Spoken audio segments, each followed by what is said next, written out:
Hi friends, today I'm going to share with you a new text set. It's going to be an author study on Vera B Williams.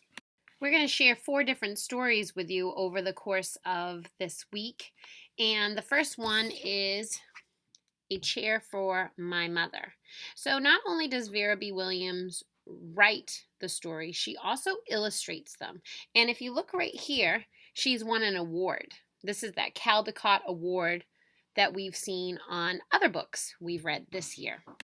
This little girl is Rosa, and here is her mom. Her mom is a waitress at a diner. Rosa's family has gone through a bit of a hard time. So we're going to read this story and find out how Mom gets a chair. But before I read the story, I have to share with you our vocabulary words. Don't forget, when you hear these words in our story, we need to put our finger on our nose. The first word is waitress, and this describes Rosa's mother. This is her job. She is a woman whose job is to serve customers at their tables in a restaurant. Our second word is tips, and tips is also called a gratuity. So what you're doing as a customer, you're giving extra money towards the person providing the service. So for example, Rosa's mom, the waitress, you would give her a tip based on the service that she provided. And it's a little extra money beyond the bill. The next word is charcoal. Charcoal is the black substance left over when wood is heated in the absence of oxygen. So think about that. When you burn wood, you see all these little pieces of charcoal wood. And our last word is ashes. Ashes is the powdery residue left after the burning of a substance. Or we can say that its ashes is the remains of something destroyed or ruined. All right? So don't forget, finger on your nose when you hear those words. Let's get started with our story, A Chair for My Mother by Vera B Williams. My mom works as a waitress in the blue tile diner. After school, sometimes I go to meet her there. Then her boss, Josephine, gives me a job too. I wash the salts and peppers and fill the ketchups. One time I peeled all the onions for the onion soup. When I finish, Josephine says, "Good work, honey," and pays me.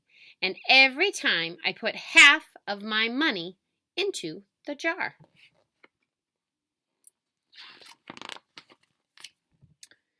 It takes a long time to fill a jar this big.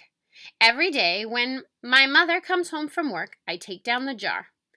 My mama empties all her change from tips out of her purse for me to count. Then we push all the coins into the jar.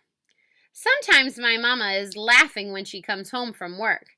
Sometimes she's so tired she falls asleep while I count the money out into piles. Some days she has lots of tips. Some days she only has a little. Then she looks worried, but each evening every single shiny coin goes into the jar.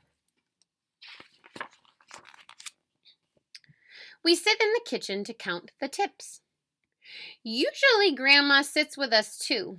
While we count, she likes to hum.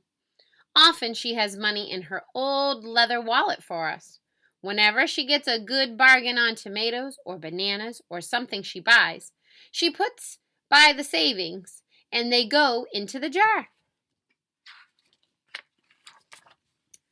When we can't get a single other coin into the jar, we are going to take out all the money and go and buy a chair. Yes, a chair. A wonderful, beautiful, fat, soft armchair. We will get one covered in velvet with roses all over it. We're going to get the best chair in the whole world. That is because our old chairs burned up. There was a big fire in our other house. All our chairs burned. So did our sofa, and so did everything else. That wasn't such a long time ago.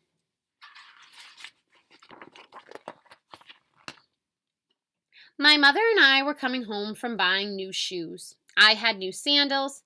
She had new pumps. We were walking to our house from the bus. We were looking at everyone's tulips. She was saying she liked red tulips, and I was saying I liked yellow ones. Then we came to our block.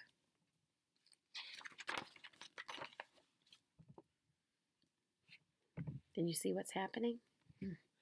Right outside our house stood two big fire engines. I could see lots of smoke. Tall orange flames came out of the roof. All the neighbors stood in a bunch across the street. Mama grabbed my hand and we ran. My Uncle Sandy saw us and ran to us. Mama yelled, "Where's Mother?" I yelled, "Where's my grandma?" My Aunt Ida waved and shouted, "She's here, she's here, she's okay, don't worry."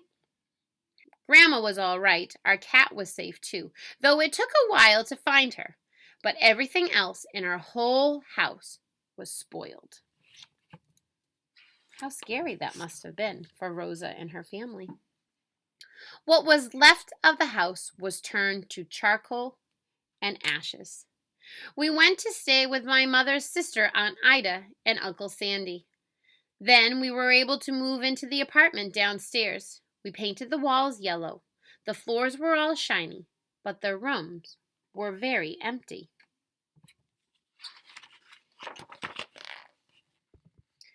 The first day we moved in, the neighbors brought pizza and cake and ice cream.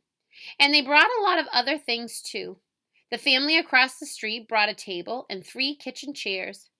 The very old man next door gave us a bed from when his children were little. My other grandpa brought us this beautiful rug. My mother's other sister, Sally, had made us red and white curtains. Mama's boss, Josephine, brought pots and pans, silverware and dishes. And my cousin brought me her own stuffed bear. Everyone clapped when my grandma made a speech. "You are all the kindest people," she said, "and we thank you very, very much. It's lucky we're young and can start all over." Isn't that nice that everyone in the community was coming together to help Rosa and her family? Wow, look at this jar. That was last year, but we still have no sofa and no big chairs. When Mama comes home, her feet hurt. "There's no good place for me to take a load off my feet," she says. When Grandma wants to sit back and hum and cut up potatoes, she has to get as comfortable as she can on a hard kitchen chair. So that is how come Mama brought home the biggest jar she could find at the diner, and all the coins started to go into the jar. Now the jar is too heavy for me to lift down. Uncle Sandy gave me a quarter. He had to boost me up so I could put it in. I wonder how much money is in there. After supper, Mama and Grandma and I stood in front of the jar. "Well, I never would have believed it, but I guess it's full," Mama said. My mother brought home little paper wrappers for the nickels and the dimes and the quarters. I counted them all out and wrapped them all up.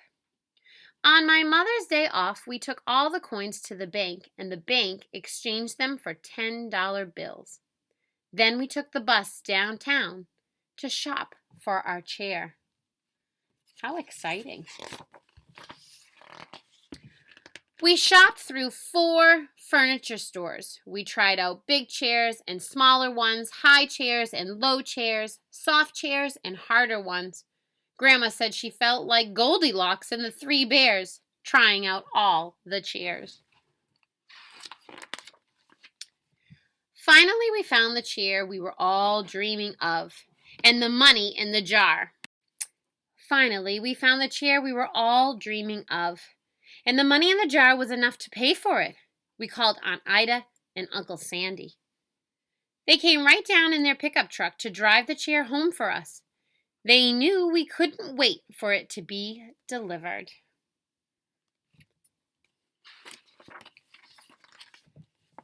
I tried out the chair in the back of the truck. Mama wouldn't let me sit there while we drove, but they let me sit in it while they carried it up to the door.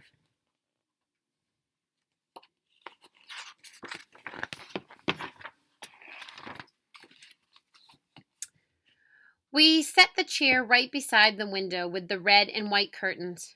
Grandma and Mama and I all sat in it while Aunt Ida took our picture. Now Grandma sits in it and talks with people going by in the daytime. Mama sits down and watches the news on TV when she comes home from her job. After supper, I sit with her, and she can reach right up and turn out the light if I fall asleep in her lap. Here's the picture that Aunt Ida took. I hope you like that story. I can certainly see why Vera B Williams won that award. Could you? Her illustrations were so colorful and bright. I enjoyed her illustrations so much. It makes me excited for the rest of the stories we'll be hearing this week. So today's story talked about a family that went through a tough time and had to save money to get something that they needed. Even know that all the community came together and their family came together to help them and furnish their apartment, they still needed a sofa or a chair so that Mom could, rest and take a break. So they took all of the money that they saved and put it in this jar. So I'm wondering, have you and your family saved money for something? Be something big, something little.